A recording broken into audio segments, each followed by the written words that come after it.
नमस्कार, आपके साथ मैं हूं साक्षी जोशी और अब वक्त हो चला है 8 बजे की 25 बड़ी खबरों का।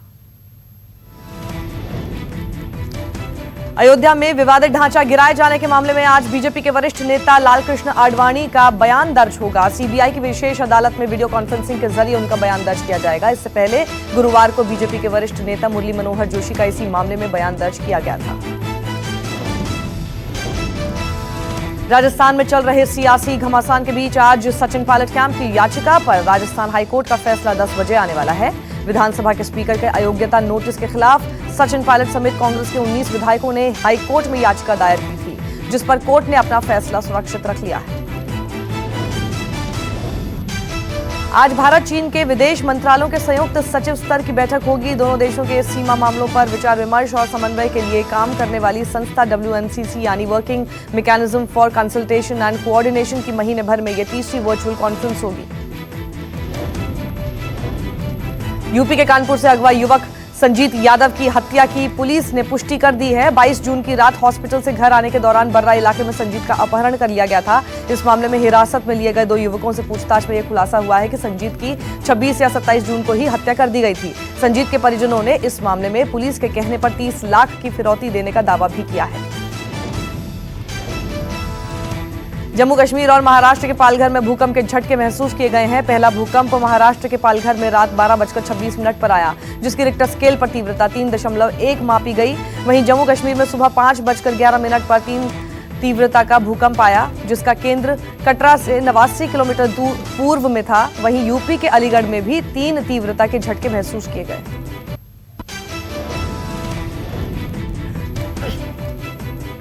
मध्य प्रदेश की राजधानी भोपाल में आज फिर से रात 8 बजे से 10 दिन के लिए संपूर्ण लॉकडाउन होने जा रहा है। भोपाल में कोरोना के बढ़ते मामलों को लेकर राज्य सरकार ने यह फैसला किया है। अगले 10 दिन तक शहर के साथ ही सीमाएं भी बंद रहेंगी। हालांकि इस दौरान इमरजेंसी सर्विस जारी रहेगी।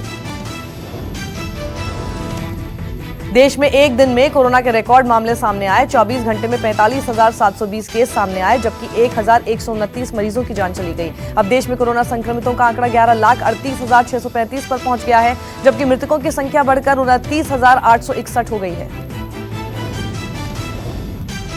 यूपी में लॉकडाउन के बावजूद कोरोना अपने रफ्तार में है। यहां 24 घंटे में रिकॉर्ड 2,529 मामले सामने आए, जबकि 36 लोगों की मौत हो गई। यूपी में अब कोरोना संक्रमितों का आंकड़ा 55,588 हो गया है, जबकि कोरोना से अब तक 1,298 लोगों की जान जा चुकी है। महाराष्ट्र में कोरोना का कहर जारी है। यहां 24 घंटे में 9,895 मामले सामने आए, जबकि 298 लोगों की मौत हो गई। राज्य में अब संक्रमितों का आंकड़ा बढ़कर 3,47,502 हो गया है। हालांकि 1,87,769 मरीज ठीक भी हो चुके हैं। दिल्ली में कोरोना संक्रमण का बढ़ना जारी है। पिछले 24 घंटे में 1,041 लोग कोरोना संक्रमित हुए, जबकि 26 लोगों की मौत हुई है। दिल्ली में अब कोरोना संक्रमितों का आंकड़ा 1,27,364 हो गया है। यहां अब तक इस खतरनाक वायरस से 3,745 लोगों की जान जा चुकी है। आर्थिक मोर्चे पर ड्रैगन की हेकड़ी निकालने के लिए चीन को भारत ने एक और झटका दिया है। अब सरकारी टेंडर में बोली लगाने के नियम बदल दिए गए हैं। इसके मुताबिक जिस भी देश की सीमा भारत से लगती है, उसे अब सरकारी खरीद में बोली लगाने से पहले अपना रजिस्ट्रेशन कराना होगा। साथ ही गृह मंत्रालय से क्लियरेंस भी लेनी होगी। इसको लेकर अब चीन की कंपनियों का बोली लगाना मुश्किल होगा। कोरोना महामारी के चलते एशिया कप और T20 वर्ल्ड कप 2020 रद्द होने के बाद IPL से कोरोना का ग्रहण हटता दिख रहा है। अब 19 सितंबर से UAE में IPL के शुरू होने की उम्मीद है। टूर्नामेंट का फाइनल मुकाबला 8 नवंबर को खेला जाएगा। बॉलीवुड एक्टर सुशांत सिंह राजपूत की आखिरी फिल्म दिल बेचारा आज रिलीज होने जा रही है। शाम 7:30 बजे ये फिल्म डिज्नी प्लस हॉटस्टार पर रिलीज होगी। फिल्म में सुशांत के ऑपोजिट संजना सांघी नजर आएंगी। सुशांत की इस आखिरी फिल्म को मुकेश छाबड़ा ने डायरेक्ट किया है, जिनकी ये पहली फिल्म है। यूपी में 69,000 शिक्षकों के पदों के मामले पर एक बार फिर से अब आज सुप्रीम कोर्ट में होगी सुनवाई। कट ऑफ समेत तमाम मुद्दों को लेकर आज सुनवाई होनी है। कोर्ट में इस मुद्दे को लेकर बीते 15 जुलाई को बहस हुई थी। केरल के चर्चित गोल्ड स्मगलिंग केस में निलंबित वरिष्ठ IAS अधिकारी M शिवशंकर से NIA ने पूछताछ की। शिवशंकर को नोटिस जारी कर गुरुवार शाम तलब किया गया था। बता दें कि तस्करी मामले में शामिल कुछ लोगों से नजदीकी संबंध उजागर होने के बाद शिवशंकर को CM के प्रधान सचिव के पद से हटा दिया गया। मध्य प्रदेश के छिंदवाड़ा में सेल्फी का प्यार 2 लड़कियों के लिए जान की आफत बन गया। परफेक्ट सेल्फी लेने की कोशिश में दोनों लड़कियां पेंच नदी के बीच में पत्थर पर जाकर बैठ गईं और इसी बीच अचानक नदी में पानी का बहाव तेज हो गया और दोनों नदी में फंस गईं। प्रशासन की मदद से रेस्क्यू ऑपरेशन कर दोनों को सुरक्षित नदी से निकाला गया। बारिश और बाढ़ से बिहार के मुजफ्फरपुर में भीषण तबाही मची हुई है। हर तरफ पानी ही पानी नजर आ रहा है। बाढ़ का कहर इस कदर है कि यहाँ कुढ़नी पंचायत के 10 गांव पूरी तरह से पानी में डूब चुके हैं। लोग एक जगह से दूसरे गांव तक जाने के लिए नाव का सहारा ले रहे हैं।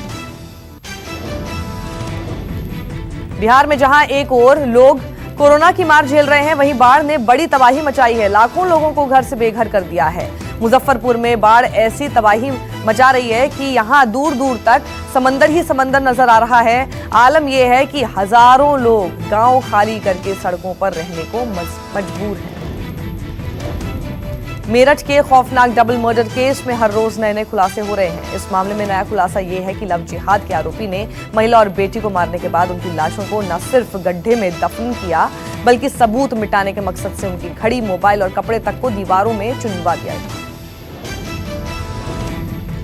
यूपी में बदमाशों के हौसले इतने बुलंद हो गए हैं कि कानून को ताक पर रखकर वारदात को अंजाम देते हैं। जौनपुर के नुआन गांव में 2 गुटों के बीच मोटरसाइकिल को साइड में लगाने को लेकर मामूली कहासुनी ने लड़ाई का रूप ले लिया। खास बात यह है कि पुलिस के सामने ही दबंगों ने दलितों की बुरी तरह पिटाई की। कोरोना के कहर के बीच देश की राजधानी दिल्ली में बदमाश भी एक्टिव हैं। दिल्ली के सबसे पॉश इलाकों में से एक ग्रेटर कैलाश में बाइक सवार बदमाशों ने दिन दहाड़े महिला से सोने की चेन छीन ली। पूरी घटना सीसीटीवी में रिकॉर्ड हो गई। पुलिस सीसीटीवी फुटेज से बदमाशों की तलाश में जुटी है। छत्तीसगढ़ में गोधन न्याय योजना को लेकर अब सियासत शुरू हो गई है। पूर्व मुख्यमंत्री डॉक्टर रमन सिंह ने भूपेश सरकार पर आरोप लगाते हुए कहा है कि सरकार ने जितने का गोबर नहीं खरीदा, उससे ज्यादा रकम विज्ञापन में खर्च कर दी। ऐसे में इस योजना का नाम बदलकर सरकार को प्रचार प्रसार न्याय योजना कर देना चाहिए। कोरोना वायरस के खतरे को देखते हुए सेंट्रल रेलवे ने स्टेशन पर एक खास किस्म की मशीन लगाई है। इस मशीन में पैसे डालने पर आपको हैंड ग्लव्स, सैनिटाइजर और मास्क मिलेगा। यह मशीन बिल्कुल उसी प्रकार काम करेगी जैसे ऑटोमेटिक टिकट वेंडिंग मशीन काम करती है। जम्मू कश्मीर के पुंछ में मास्क नहीं पहना तो नहीं मिलेगा पेट्रोल। प्रशासन ने वेयर मास्क कैंपेन के तहत मास्क न पहनने वालों को पेट्रोल या डीजल न देने का फैसला किया है। घर से बाहर निकलने पर मास्क पहनने को अनिवार्य करते हुए प्रशासन ने साफ कर दिया है कि जो भी बिना मास्क पहने पेट्रोल डीजल लेने आएगा उसे वो नहीं मिलेगा।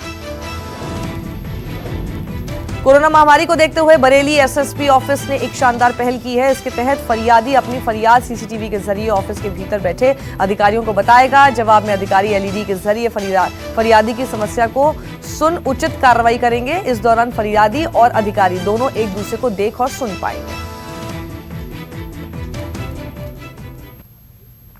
नमस्कार, मैं हूं मानक गुप्ता।